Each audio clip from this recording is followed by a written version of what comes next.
Yang menghalalkan kepiting itu mengharamkan yuyu. Tahu yuyu yang kecil di sawah ya? Tak tanya, kenapa yuyu halal? Karena amfibi Gus, bisa hidup di dua alam. Memangnya kepiting enggak? Oh beda. Ternyata beda maksudnya. Eman Gus kalau haram.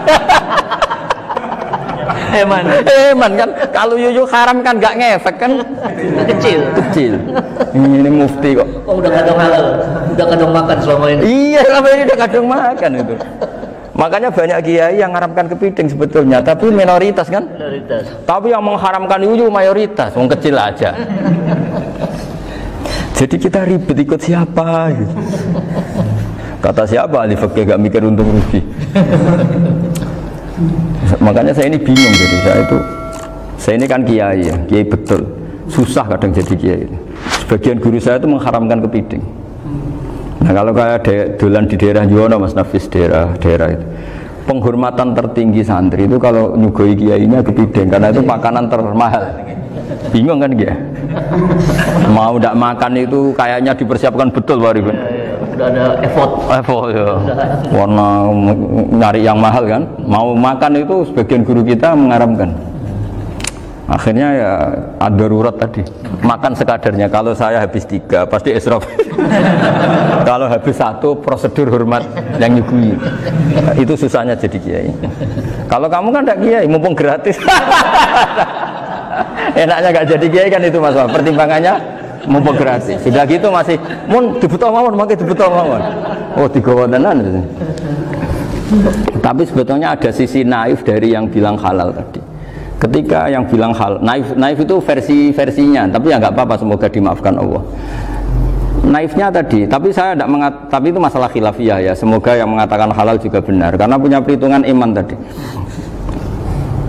Tapi yang bilang halal itu tak tanya, itu halal apa haram? Lucunya jawab haram semua. Yuyu bahasa Indonesia nggak ada kayaknya. Nggak tahu juga saya apa. Yang penting paham tapi yuyu yang kecil itu. Itu kalau diharamkan nggak ada yang protes ya? Nggak ada. Tapi kalau kepiting? Ini pakai model apa? Coba Pak Wafa. Kalau alasannya amfibi, yuyu sama kepiting sama enggak? Kalau alasannya amfibi, hidup di 2 alam. Sama-sama. Kenapa kepiting jadi halal? Besar, lebih bernilai. Ini juga mufti model baru. Mungkin muftinya menghalalkan itu. Iya makanya itu. Kan jadi kayak tadi ayam jago tadi orangnya tak tanya akhirnya. Andekan yang kecelakaan itu ayam kecil. Kamu tanya saya enggak? Ya enggak, terus langsung tak buang. Kan langsung dibuang. Berhubung ayam besar. Eman kan. Tapi nurani aja sebetulnya protes. Nyembelih klekek-klekek terus. Kadang kan apa kejet-kejet itu sudah tunggu SOP jawaban. Ya tapi apapun itu ini ilmu harus didengar ya supaya sampean tahu ya, ada hayat mustaqirroh, ada hayat mustamirroh, ada hayat ittiroriyah, paling enggak kita ngerti lah. Karena nanti di bab B ya nyun sewu di bab apa B itu ya nanti nggak sahnya karena apa? Tidak mutamawal. Misalnya saya punya utang sama Pak Arifin ayam jago, tak bayar dengan jago yang mengalami kehidupan sudah seperti itu kan tidak sah. Meskipun itu hidup tapi sudah tidak hayat yang mustamirah, tidak normal. Jadi ilmu itu apapun tidak cocok kita karena beda mazhab misalnya, tetap sebagai apa? Ilmu. Jadi jangan pernah anti ilmu meskipun kita tidak cocok. Dulu saya itu heran sama Abu Hanifah karena membolehkan merujuk wakaf. Wakaf itu kan nggak boleh ditarik kembali dalam mazhab Syafi'i dan hampir semua ulama bilang gitu. Tapi kalau kata Abu Hanifah, jika nazir yang nerima itu tidak sesuai rencana kita, keinginan kita, itu boleh narik kembali. Fa innal waqfa atiyatun makhdah, kata beliau. Wakaf itu ya pemberian normal saja. Suatu saat ada peristiwa gini Pak Arifin ya, ada orang kaya raya mewakafkan tanah itu senilai kalau nggak salah itu 60 miliar. Singkat cerita beliau bermain apa gitu, bisnis apa itu bangkrut, kemudian itu belum disertifikatkan wakaf, kemudian nggak ada yang disawang coro Jawa, nggak ada yang dilihat, terus mau dibeli sama nyuwun sewu sampai yang mau beli yang mampu itu non muslim. Singkat cerita ada orang kaya muslim yang mau beli itu tapi ada problem karena itu wakaf. Tapi kalau nggak dibeli itu malah dibeli non muslim. Tanya saya hanya saja nggak apa-apa dibeli saja, ngikuti mazhab Abu Hanifah. Karena kalau mazhab Syafi'i itu nggak sah semua pembeliannya. Tapi apa artinya mazhab kalau kita berpikir nggak sah, tapi yang jual melakukan? Nah itu yang nggak dipikirkan oleh orang-orang fikih yang di Menara Gading. Apa gunanya kita bilang nggak sah, tapi yang punya tanah tadi tetap menjual, karena tidak mengindahkan hukum itu. Mau apa coba?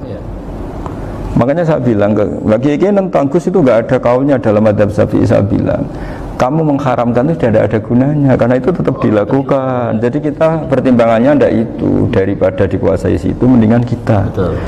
Nah itu sisi-sisi fikih. Makanya ini kita ngaji fikih tidak segampang itu memberi fatwa, karena pertimbangannya banyak, Pak. Tidak hitam putih. Tidak hitam putih gitu maksud saya. Ini cerita. Jadi nanti kamu ngerti. Jadi mau apa coba? Itu kan ibarat gini. Hukumnya kita ngajar perempuan itu masalah sebetulnya secara, karena itu ajnabiyah. Tapi fikih mentoleransi li ajli ta'lim, karena untuk belajar enggak apa-apa. Kalau sudah jadi fakta itu ribet. Dia maunya belajar sama kamu, dan sekali kamu tidak mau belajar ke yang lain yang potensi menyesatkan. Jadi fikihnya bukan masalah nazar lagi, sudah penyelamatan. Ribet kan kalau sudah begitu. Saya punya kenangan yang menurut saya itu harus jadi trauma. Siapapun harus jadi trauma. Ini cerita sedikit. Ini masih ngaji fikih, pertimbangan. Ada orang itu sangat khusyuk, Pak. Sangat khusyuknya di rumahnya Pak Wafa itu nggak ada TV, nggak ada motor, nggak ada apa saja. Ketika anaknya berkembang agak dewasa, itu pertama naik motor, itu ya utang jasa sama kawan-kawannya. Pertama dia ngelihat nikmati TV ya dari kawan-kawannya. Corong Jawa, mbek tanggane lah. Padahal orang tuanya ini protektif justru karena banyak tangganya sing tidak pati Islami lah.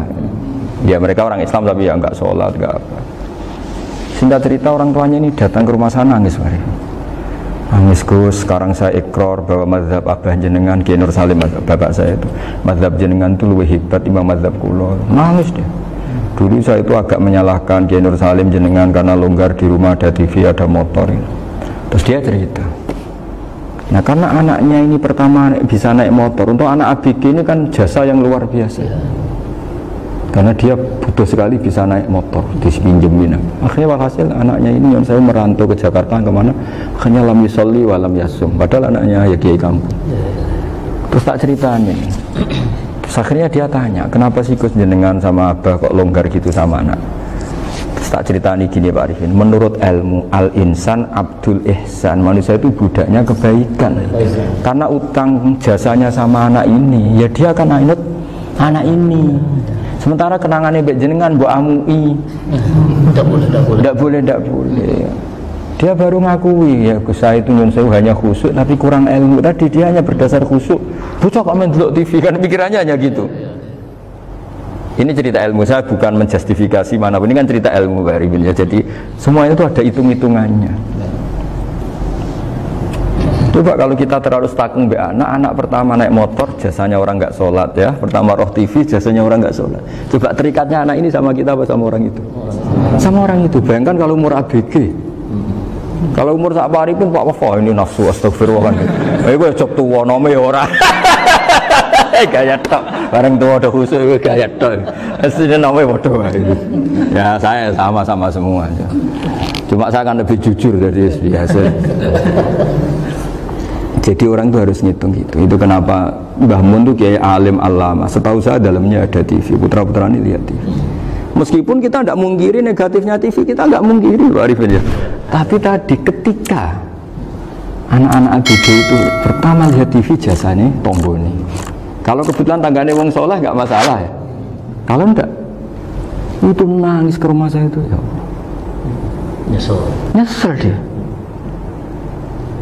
Tapi saya bilang gini, ini jenengan tiang soleh, mesti anak jenengan suatu saat kembali. Coba pola jenengan harus ubah. Ini hebatnya Nabi. Ketika Sayyidah Aisyah masih kecil, minta diperlihatkan li'bul habasyah. Itu ya diturutin kan masyhur itu. Kayak apa Nabi? Karena kalau nggak diturutin, pasti Sayyidah Aisyah akan ngidolakan mainan yang lain yang di luaran sana malah. Itu karena Nabi punya kearifan tadi.